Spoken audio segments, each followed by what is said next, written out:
កងកម្លាំងអ៊ុយក្រែនបានធ្វើការបាញ់បំផ្លាញប្រព័ន្ធកំភ្លើងធំកុកសានរុស្ស៊ីដែលត្រូវបានលំចូលពីប្រទេសកូរ៉េខាងជើងកងកម្លាំងអ៊ុយក្រែនត្រូវបានគេរាយការណ៍ដល់ថ្ងៃទី1ខែតុលាឆ្នាំ2025ពីការវាយប្រហារដ៏ជោគជ័យមួយទៀតប្រឆាំងទៅនឹងកំភ្លើងធំរបស់រុស្ស៊ីដែលលើកនេះផ្ដោតទៅលើប្រព័ន្ធដ៏កម្រដែលផ្គត់ផ្គង់ដោយប្រទេសកូរ៉េខាងជើងប្រតិបត្តិការនៃកងកម្លាំងប្រព័ន្ធគ្មានមនុស្សបើកបានបំផ្លាញកំភ្លើងធំស្វ័យប្រការកុកសានចំនួន4គ្រឿងនៅក្នុងប្រតិបត្តិការនៅទូទាំងតំបន់លូហាននិងតំបន់សាបូរីចាទីហ៊ាននៃកងវិទ្យាស្នាធំ Nemesis 412នៃកងកម្លាំងប្រព័ន្ធគ្មានមនុស្សបើកបានអនុវត្តបេសកកម្មនេះដោយប្រើប្រាស់យន្តហោះឆ្លប់ជោកានិងវាយប្រហារពួកគេបានកំណត់អត្តសញ្ញាណនិងធ្វើការវាយប្រហារទៅលើកំភ្លើងធំគោលដៅមួយទៀតនៅក្នុងចំណោមគោលដៅទាំងអស់ត្រូវបានវាយប្រហារដោយមានការសម្របសម្រួលជាមួយទៅនឹងអង្គភាពផ្សេងទៀតនៃកងកម្លាំងអ៊ុយក្រែនដោយបញ្ជាក់ពីប្រសិទ្ធភាពប្រតិបត្តិការរួមគ្នាកុកសានគឺជាប្រព័ន្ធកំភ្លើងធំ170មីលីម៉ែត្រផលិតនៅប្រទេសកូរ៉េខាងជើងចូលបម្រើនៅក្នុងទសវត្សរ៍ឆ្នាំ1970វានៅតែជាប្រព័ន្ធកំភ្លើងធំបំពង់ធម្មតាដែលមានចម្ងាយឆ្ងាយបំផុតនៅលើពិភពលោកដែលមានសមត្ថភាពបាញ់ដល់ទៅ40គីឡូម៉ែត្រជាមួយទៅនឹងដុំស្តង់ដា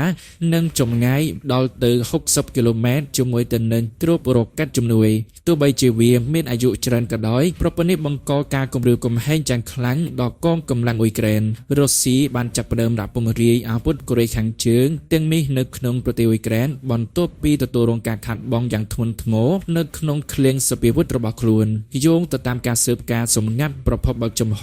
ទីក្រុងមូស្គូបានទទួលកំភ្លើង K300P ជាច្រើនគ្រឿងដែលជាផ្នែកមួយនៃកញ្ចប់ជំនួយយោធាពីទីក្រុងព្យុងយ៉ាងដោយបំពេញបន្ថែមនៅបរិមាណដែលធ្លាក់ចុះនៃប្រព័ន្ធសម័យសូវៀតនិងរុស្ស៊ីការពឹងផ្អែកទៅលើកំភ្លើងធំរបស់កូរ៉េខាងជើងបញ្ជាក់ពីទំហំនៃការបំផ្លាញរបស់រុស្ស៊ីការវាយប្រហាររបស់អ៊ុយក្រែនបានបំផ្លាញប្រព័ន្ធកំភ្លើងធំរបពិនគ្រប់របស់រុស្ស៊ីចាប់តាំងពីការឈ្លានពានពេញលេញដែលបានចាប់ផ្ដើមដោយបង្ខំទីក្រុងមូស្គូងាកទៅរកប្រទេសដូចជាកូរ៉េខាងជើងនិងប្រទេសអ៊ីរ៉ង់សម្រាប់ការបំពេញបន្ថែមនៅការខ្វះខាតរបស់ខ្លួនសារព័ត៌មាន Defense Express ធ្លាប់បានរាយការណ៍ពីមុនថាប្រតិបត្តិការពិសេសដែលជ្រៅក្នុងទឹកដីសត្រូវបានបង្ហាញជាថ្មីម្ដងទៀតនៅសមត្ថភាពរបស់អ៊ុយក្រែនក្នុងការវាយប្រហារកន្លែងដែលទាហានរុស្ស៊ីមានអារម្មណ៍ថាមានសុវត្ថិភាពប្រតិបត្តិការរួមគ្នាដោយអ្នកប្រយុទ្ធមកពីមជ្ឈមណ្ឌលប្រតិបត្តិការពិសេសដែនសមុទ្រទី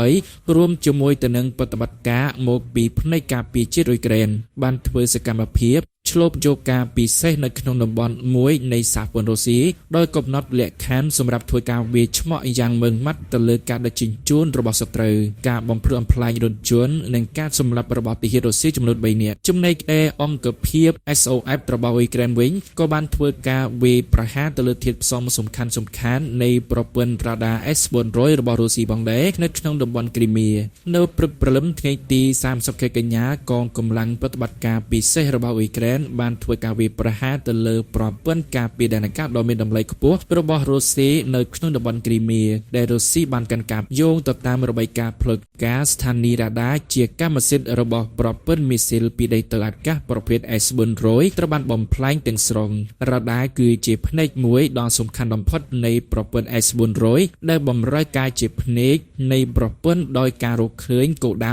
ពីលើអាកាសនិងបញ្ចេញមីស៊ីលស្ទះចាប់ការវាយប្រហារនេះគឺជានិមិត្តសញ្ញាជាពិសេសដោយសារប្រព័ន្ធ S400 ត្រូវបានរុស្ស៊ីចាត់ទុកថាជាប្រព័ន្ធការពារដែនអាកាសដ៏ទំនើបនិងមានតម្លៃថ្លៃបំផុតមួយរចនាឡើងដើម្បីប្រឆាំងទៅនឹងយន្តហោះមីស៊ីលគ្រូសនិងសូម្បីតែយន្តហោះគ្មានមនុស្សបើកវាត្រូវបានបាញ់ទម្លាក់ដោយប្រព័ន្ធគ្មានមនុស្សបើកដែលវាមានគោលបំណងការពារប្រឆាំងនេះគឺមិនមែនជាលើកទី1ទេដែលកងកម្លាំងអ៊ុយក្រែនបានកំណត់គោលដៅទៅលើប្រព័ន្ធ S400 នៅក្នុងតំបន់គ្រីមៀប្រតិបត្តិការមុនបានធ្វើឲ្យខូចខាតឬបំផ្លាញគ្រប់រ៉ុកែតនិងសមាសធាតុផ្សេងទៀតដែលបំផ្លាញបន្តិចម្ដងនៅសមត្ថភាពការពារដែនអាកាសរួមបញ្ចូលគ្នារបស់រុស្ស៊ីនៅលើឧបទ្វីបគ្រីមៀដែលកាន់កាប់ជាបណ្ដោះអាសន្នការវាយប្រហារដែលទទួលបានជោគជ័យនីមួយៗបានធ្វើឲ្យប៉ះពាល់ដល់ការទាមទាររបស់ទីក្រុងមូស្គូក្នុងការគ្រប់គ្រងទាំងស្រុងនៅលើដែនអាកាសនៃតំបន់គ្រីមៀ ងាកទៅខាងលោក Zelensky វិញបាននិយាយថាអ៊ុយក្រែនក៏បានចាប់ផ្ដើមចែករំលែកជំនាញដ្រូនជាមួយទៅនឹងការដាក់ពង្រាយនៅលើប្រទេសដាម៉ាកពីទីក្រុងគៀវចុះផ្សាយដោយទីភ្នាក់ងារសារព័ត៌មាន AP ប្រតិប្រតិអ៊ុយក្រែនលោក Volodymyr Zelensky បាននិយាយកាលពីថ្ងៃអង្គារថាយោធាអ៊ុយក្រែនកំពុងចែករំលែកជាមួយទៅនឹងបណ្ដាប្រទេសនៅអឺរ៉ុបជំនាញរបស់ខ្លួនក្នុងការប្រយុទ្ធប្រឆាំងនឹងជនហោទគ្មានមនុស្សបើករបស់រុស្ស៊ីដោយបញ្ជូនបេសកកម្មទៅកាន់ប្រទេសដាម៉ាកសម្រាប់សពយុទ្ធរួមគ្នាលោក Zelensky បាននិយាយថាយោធារបស់យើងបានចាប់ផ្ដើមដាក់ពង្រាយបេសកកម្មនៅក្នុងប្រទេសដាម៉ាកដើម្បីផ្សព្វផ្សាយបទពិសោធន៍របស់អ៊ុយក្រែនក្នុងការការពារជនហោទគ្មានមនុស្សបើកពលរដ្ឋមន្ត្រីការពារជាតិអឺរ៉ុបបានព្រមព្រៀងគ្នាកាលពីសប្តាហ៍មុនដើម្បីសាងសង់នៅអ្វីដែលគេហៅថាជញ្ជាំងជនហោទគ្មានមនុស្សបើកនៅតាមព្រំដែនរបស់ពួកគេជាមួយទៅនឹងប្រទេសរុស្ស៊ីនិងអ៊ុយក្រែនដើម្បីស្វែងរកតាមដាននិងស្ទាក់ចាប់ជនហោទគ្មានមនុស្សបើកដែលបានរំលោភទៅលើដែនអាកាសរបស់ប្រទេសអឺរ៉ុបការត្រៀមខ្លួននិងបច្ចេកវិទ្យារបស់អឺរ៉ុបកំពុងតែដេញជិតជាងអ៊ុយក្រែននិងរុស្ស៊ីប៉ុន្តែបើទោះបីជាយ៉ាងណាសង្គ្រាមជនហោទគ្មានមនុស្សបើកបានក្លាយទៅជាសញ្ញាសម្គាល់នៃសង្គ្រាមរយៈពេល3ឆ្នាំរបស់ពួកគេចាប់តាំងពីការឈ្លានពានពេញលេញរបស់ទីក្រុងម៉ូស្គូមកលើប្រទេសអ៊ុយក្រែនបទពិសោធន៍អ៊ុយក្រែនទៅលើជនហោទគ្មានមនុស្សបើកគឺពាក់ព័ន្ធបំផុតនៅក្នុងទ្វីបអឺរ៉ុបឥឡូវនេះហើយវាគឺជាបទពិសោធន៍របស់យើងអ្នកឯកទេសរបស់យើងនិងបច្ចេកវិទ្យារបស់យើង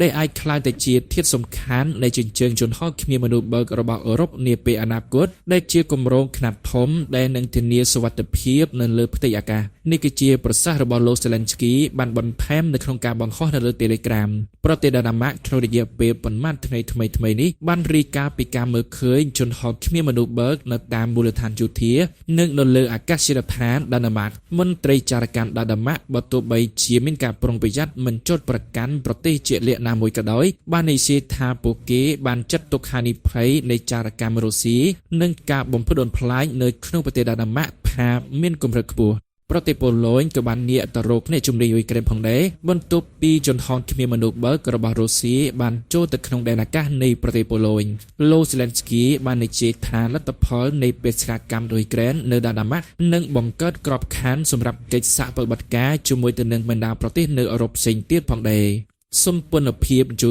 ធារបស់ NATO ក៏មានបញ្ហាផងដែរដោយការរំលោភដែនអាកាសអឺរ៉ុបដោយជនហោទចម្បាំងរុស្ស៊ីដែលធ្វើឲ្យទំនាក់ទំនងកាន់តែតានតឹងជាមួយទៅនឹងទីក្រុងម៉ូស្គូនិងជំរុញឲ្យមានការភ័យខ្លាចថាការប្រយុទ្ធគ្នាអាចហៀចូលតាមព្រំដែនអ៊ុយក្រែននៅក្នុងពេលជាមួយគ្នានេះភាពមិនច្បាស់លាស់អំពីការចរចាសន្តិភាពដែលត្រូវបានដាក់ចេញដោយសហរដ្ឋអាមេរិកកាលពីប្រមាណខែមុនប៉ុន្តែហាក់ដូចជាមិនដំណើរការទៅមុខទេ